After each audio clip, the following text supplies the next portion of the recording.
Hey everybody, Father Mike here. Today is the first Sunday of Lent.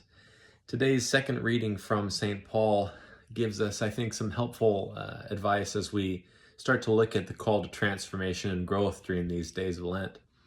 He says, the Word of God, that is the promise of salvation, it's something close to you. It's already a word that's in your mouth and in your heart. You have only to carry it out. And I think that's such an important thought because it's too easy to feel like that thing that I ought to do that will help me to say yes to God, transform my life, is a huge thing or something far off. So for St. Paul, it's the close thing, the next right thing that I might do.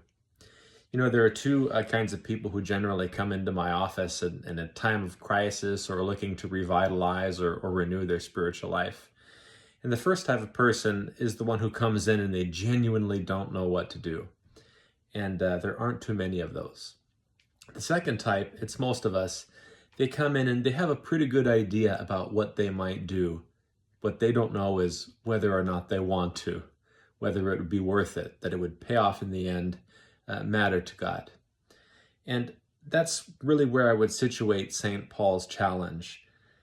If we want to take seriously the call to Lenten renewal, what should we do?